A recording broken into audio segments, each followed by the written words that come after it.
ओम नमः शिवाय। जय बोली त्रिकालवर्ती त्रैलोक पूज्य विश्वाराध्य पंच परमिष्ठी भगवान की जय। अनंतानंत सिद्ध परमिष्ठी भगवान की जय। वर्तमान जन शासन नायक श्री वर्धमान महावीर भगवान की जय। परम पूज्य आचार्य भगवान श्री समंत भद्र स्वामी मुनि महाराज की जय। परम पूज्य सिद्धांत चक्रवर्ती आचार्य गुरुदेव श्री विद्यानंद जी मुनि महाराज की जय।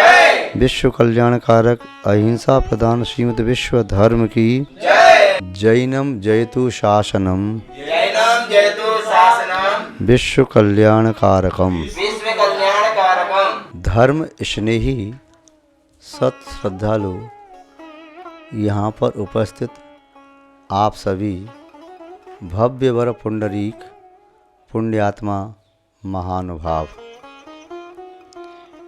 आचार्य भगवान समंत भद्र स्वामी द्वारा विरचित रत्न क्रंडक श्रावकाचार प्रथम अध्याय श्लोक नंबर 31 के संबंध में कल चर्चा कर रही थी। 31वें श्लोक में वाचना करते हुए कल आचार्य महोदय ने सम्यक्त्व की महत्ता के बारे में बताया। सम्यक दर्शन खेवटिया की तरह से है। सम्यक दर्शन एक आधार स्तंभ है। सम्यक दर्शन प्रारंभिक कदम है। सम्यक दर्शन मोक्ष मार्ग की पहली सीढ़ी है। जैसा विद्युत दौलतराम जी ने लिखा, मोक्ष महल की प्रथम सीढ़ी यावे ज्ञान चरित्र, सम्यक्तान लहे सो दर्शन धारो भव्य पवित्र। तो वह पहली सीढ़ी पर पैर रखे बिना दूसरी सीढ़ी नहीं होती। पहली मंजिल के ऊपर ही दूसरी मंजिल प्रारंभ होती है, उसके ऊपर तीसरी, फिर चौथी, पांचवी। पहली मंजिल के बिना अन्य मंजिल नहीं बनाई जा सकती। पहली मंजिल की दीवार खड़ी करें, उसके बाद वह फिर छत डालें, फिर दीवार ऊंची ले जाएं, फिर छत डालें। कोई व्यक्ति के दीवार खड़ी ही न की जाए और सीधी पहले 10वीं मंजिल बनाई जाए, बन नहीं सकती। क्यों नहीं बन सकती? हम तो पिलर को खड़ा करके 100 फीट की ऊंचाई पर छत डालेंगे, वो 10वीं मंजिल हो जाएगी। 100 फीट की ऊंचाई पर भी तुमने छत डाली है, पहली छत है, तो वही पहली मंजिल कहलाएगी। चाहे तुमने 100 फीट की ऊंचाई पर डाली, चाहे 200 फीट की ऊंचाई पर डाली, चाहे 50 फीट की ऊंचाई पर डाली, चाहे कितनी फीट की ऊंचाई पर डाली, जो पहली मंजिल, पहली छत, पहली मंजिल कहलाएगी। उसके बाद ही दूसरी मंजिल डाली जा सकती है। तो ये कहा कि पहली मंजिल के बाद दूसरी मंजिल। ऐसे ही क्रम है मोक्ष मार्ग में प्रवृत्ति का। सम्यक दर्शन के अनंतर ही सम्यक ज्ञान की प्राप्ति होती है। उसके उपरांत पुनः व्यक्ति धर्मानुरागी बनता है, विषय से विरागी बनता है, कषायों का समन करने वाला बनता है, पापों से विरक्त होता है, फिर अनुव्रतों को स्वीकार करता, शीलव्रतों को स्वीकार करता है, फिर महाव्रतों को स्वीकार करता है, फिर संयम की साधना करता है, तप की अभिवृद्धि करता है, और फिर धर्म ध्यान में सविकल्प व निर्विकल्प धर्म ध्यान में चित्त को एकाग्र करता है, फिर सुख ध्यान की ओर जाता है और श्रेणी पर चढ़ता हुआ कर्मों को क्षय करके वह अनंत अवस्था प्राप्त कर लेता है, फिर सिद्ध अवस्था प्राप्त करता है। ऐसा नहीं होता कि पहली अनंत अवस्था प्राप्त कर ले, बाद में सम्यक को प्राप्त कर ले, फिर वह सिद्ध अवस्था प्राप्त कर ले, फिर सम्यक ज्ञान को चार्ज को प्राप्त करे। ये उल्टा क्रम नहीं होता। क्रम ऐसे ही चलेगा। जैसे संसारी प्राणियों के पास इंद्रियां होती हैं, तो पहले उसे स्पर्श इंद्रिय प्राप्त होती है, फिर दूसरी इंद्रिय मिलेगी तो रसना इंद्रिय होगी, तीसरी नियम से घ्राण इंद्रिय, चौथी चक्षु इंद्रिय, पांचवी कर्ण इंद्रिय, फिर उसके बाद मन प्राप्त होता है। ऐसा नहीं हो सकता कोई जीव कहे मुझे एक इंद्रिय मिल जाए और मन मिल जाए, दूसरी, तीसरी, चौथी, पांचवी इंद्रिय न मिले तो कोई बात नहीं। ऐसा नहीं हो सकता। क्रम है, उस क्रम का उल्लंघन नहीं किया जा सकता। जैसे मंजिल क्रम क्रम से बनाएंगे, सीढ़ी पर चढ़ते हैं, क्रम क्रम से पग आगे बढ़ाते हैं, उल्लंघन नहीं कर सकते। ऐसे ही जो अवस्था किसी इंसान के बारे में सोचें, पहले वह जीव गर्भ में आता है, फिर गर्भ का धीमे धीमे संवर्धन होता है, जब गर्भ परिपक्व हो जाता है तो उसका जन्म होता है, जन्म के समय शैशवावस्था होती है, फिर बाल्यावस्था होती है, फिर किशोरावस्था होती है, फिर युवावस्था होती है, फिर युवावस्था ढलती है, फिर प्रौढ़ावस्था प्रारंभ होती है, फिर प्रौढ़ावस्था ढलती है, फिर वृद्धावस्था प्रारंभ होती है, वृद्धावस्था ढलती है, फिर मृत्यु विषय पहुँच जाता है। ये सामान्यतः क्रम है। कोई सोचे पहले जन्म के बाद पहले वृद्धावस्था आ जाए, क्योंकि जन्म के तुरंत बाद तो मेरे पास मेरे माता पिता रहेंगे, तो मुझे वृद्धावस्था में ज़्यादा परेशानी का सामना नहीं करना पड़ेगा, और बाद में मेरी बाल्यावस्था आ जाए तो मैं खेल कूद में मस्त रहूँगा, फिर लास्ट में मेरी यौवन अवस्था आ जाए तो मैं चलते फिरते हाथ पाँव और मस्ती से रहता हुआ फिर अपनी जीवन यात्रा पूरी कर लूँ। किंतु क्रम चेंज नहीं होता, क्रम है। जैसे भवन बनाने का क्रम होता है कि पहले नींव रखते हैं, फिर दीवार बनाते हैं, फिर छत डालते हैं, फिर मुड़ेर बनाते हैं, ऐसे ही क्रम है मोक्ष मार्ग में भी।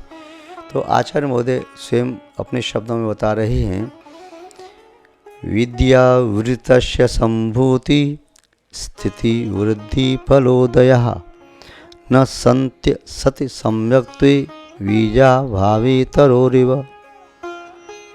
उदाहरण दिया आचार्य महोदय ने, बीजा भावे तरोरिव, बीज के अभाव में तरु इव जो दशा तरु की होती है वही दशा सम्यक्त के अभाव में मोक्ष मार्ग के तत्वों की होती है।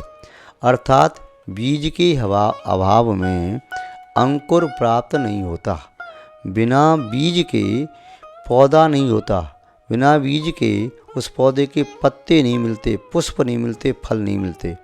बीज ही तो अंकुरित होगा। ऐसी सम्यक्त की विशुद्धि बढ़ती है तब आत्मा में ज्ञान का अंकुर पैदा होता है। जब ज्ञान का अंकुर पैदा होता है फिर संयम के पत्र पैदा होते हैं, फिर तब के पुष्प उस पर महकते हैं, पुष्प वृद्धि को प्राप्त होते हैं, फिर उसके बाद में ध्यान के फल लगते हैं, और फिर अंत में संपूर्ण फल की अवस्था रूप वह सिद्धत्व की दशा, सिद्धि स्वात्मोपलब्धि वह प्राप्त होती है। जैसे किट्ट कालमा से युक्त सोना होता है, पहले उसे शुद्ध किया गया, फिर तपाना प्रारंभ करते हैं, एक एक ताप दिया जाता है, फिर 16 ताप में पूर्ण शुद्ध हो जाता है। कोई सोचे 16 ताप से प्राप्त होने वाली शुद्धि पहली बार में आ जाए और दूसरी बार में दूसरी शुद्धि प्राप्त हो जाए, या तीसरे नंबर की 10वें नंबर की, तो ऐसा नहीं, क्रम क्रम से ही शुद्धियाँ प्राप्त होती हैं। ऐसे ही तरोरिव बीजा भावे, बीज के अभाव में तरु वृक्ष न तो अंकुर मिलेगा, न पल्लव, न पुष्प, न फल, न उसकी लकड़ी मिलेगी, न उसकी शाखा उपशाखा तना, कुछ नहीं मिलेगा। तो ऐसे ही सम्यक्त के अभाव में विद्या वृतस्य न तो सम्यक ज्ञान की उत्पत्ति हो सकती है, न वृतस्य व्रतों की निष्पत्ति हो सकती है। मिथ्यादृष्टि प्राणी के जीवन में सम्यक ज्ञान असंभव है, मिथ्यादृष्टि प्राणी के जीवन में सम्यक चारित्र असंभव है, मिथ्यादृष्टि प्राणी के जीवन में समीचीन संयम साधना असंभव है, मिथ्यादृष्टि प्राणी के जीवन में तप आदि असंभव है, त्याग असंभव है, अकिंचन ब्रह्मचर्य असंभव है। मिथ्यादृष्टि प्राणी के जीवन में कषाय के उपशम से प्राप्त होने वाला उत्तम क्षमा धर्म, उत्तम मार्दव धर्म, उत्तम आर्जव धर्म, उत्तम शौच धर्म, उत्तम सत्य धर्म इत्यादि असंभव हैं, क्योंकि सम्यक्त के बाद ही इन धर्मों की निष्पत्ति संभव है, सम्यक्त के पूर्व नहीं। जैसे व्यक्ति पहले कुआं खोदता है तो सोचे कुआं बाद में खोद लेंगे, पानी पहले से आ जाए, ऐसा नहीं होता, पानी वह बाद में निकलेगा, पहले कुआं खोदना पड़ता है। ऐसे ही सम्यक्त को पहले आत्मा में प्रकट करना पड़ता है, उसके बाद में ही उसमें से ज्ञान चारित्र संयम तप ध्यान आदि प्राप्त होते हैं। महानुभाव यहाँ बताया संभूति, संभूति मानी समीचीन रूप से उत्पत्ति, सम्यक ज्ञान की और सम्यक चारित्र की, और उसके बाद फिर स्थिति। सम्यक दर्शन है तो सम्यक ज्ञान स्थित है, सम्यक दर्शन छूट गया तो सम्यक ज्ञान भी छूट गया, वह ज्ञान मिथ्या हो जाएगा। सम्यक दर्शन छूट गया तो चारित्र भी मिथ्या हो गया, सम्यक दर्शन छूट गया तो वैराग भी मिथ्या हो गया, सम्यक दर्शन छूट गया तो तप भी मिथ्या हो गया, सम्यक दर्शन छूट गया तो धर्म ध्यान भी, शुक्ल ध्यान भी छूट गया, आर्त रोध ध्यान आ गई, वह भी मिथ्यापने को प्राप्त हो गई, आत्मा की प्रणति मिथ्यापने को प्राप्त हो गई। तो सम्यक दर्शन तो एक ऐसा कारक है जो आत्मा के अन्य गुणों को प्रकट करने के लिए सहयोगी है। जैसे आप लोग माला जाप लगाते हैं ना, जैसे माला, तो माला में जैसे धागा होता है अनुस्यूत, यहाँ से सुमेरु से प्रारंभ होता है और पूरे में धागा होता है, 3 मोती होते वहाँ तक धागा होता है। यदि वह धागा न हो तो सब मोती बिखर जाएंगे।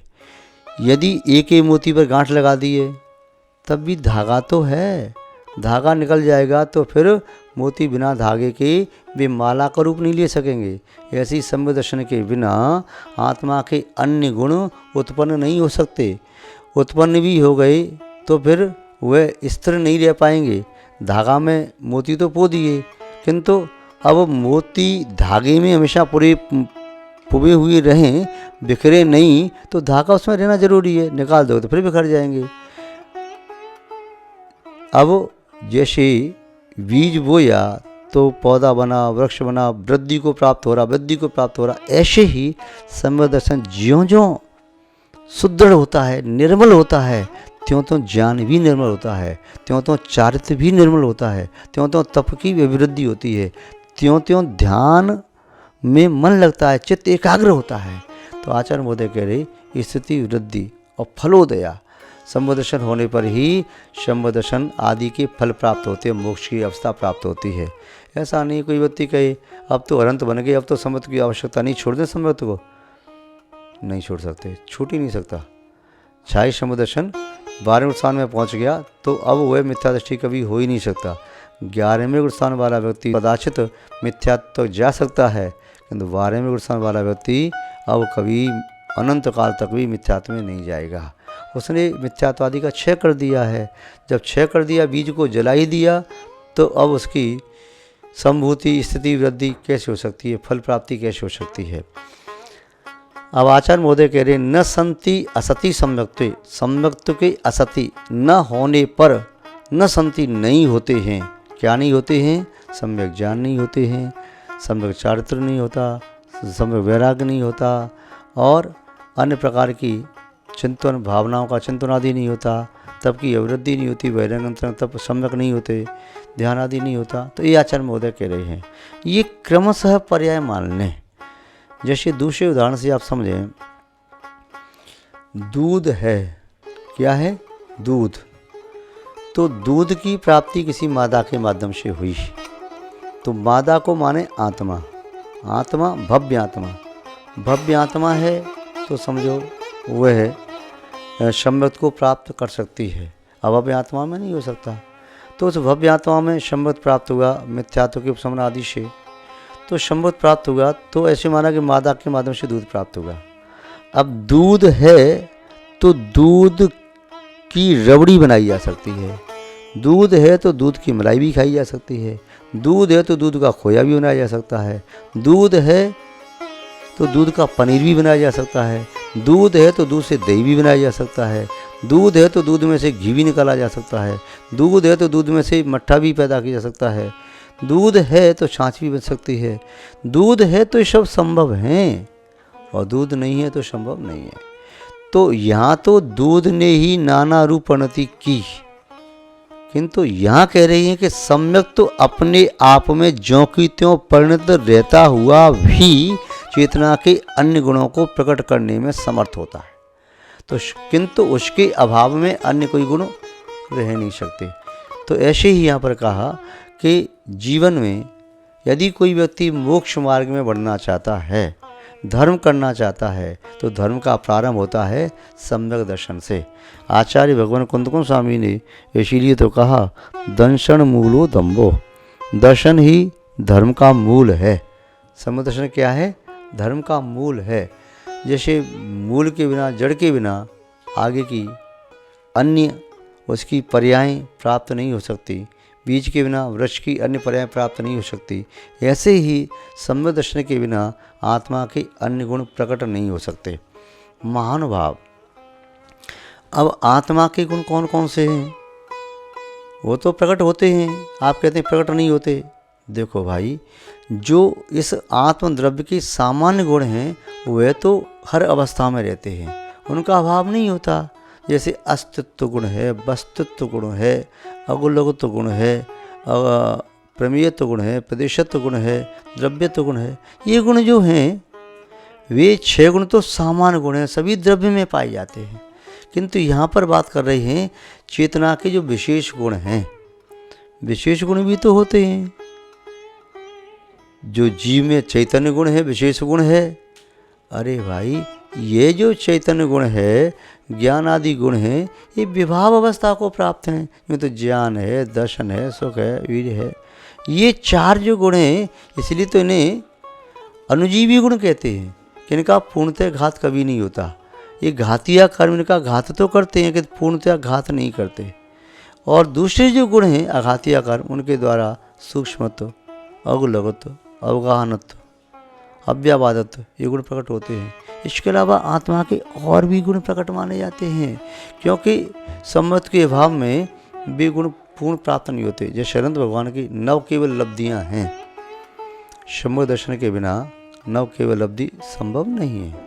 शंभु दर्शन के बिना मुनि अवस्था संभव नहीं है। शंभु दर्शन के बिना कोई भी परमेष्ठी की अवस्था संभव नहीं है। अनंत सिद्धाचार्य पाद्य साधु की अवस्था संभव नहीं है। शंभु दर्शन के बिना श्रावक की अवस्था भी संभव नहीं है। शंभु दर्शन के बिना अवरत शंभु दृष्टि होना भी संभव नहीं है। तो शंभु दर्शन उसका मूल कारण है। महानुभाव आचार्य महोदय उस मूल पर जोर दे रहे हैं। शंभु की महिमा आगे और भी बताएंगे, क्योंकि सम्यक्त होते ही मोक्ष मार्ग का एक तत्व मिल गया। मोक्ष मार्ग 31वें श्लोक में कहा, मोक्ष मार्गे प्रचक्षते कर्णधारम तन। वो समदर्शन को कर्णधार की तरह कहा। यहाँ पर कहें कि मोक्ष मार्ग में ये तीनों तत्व अति आवश्यक हैं।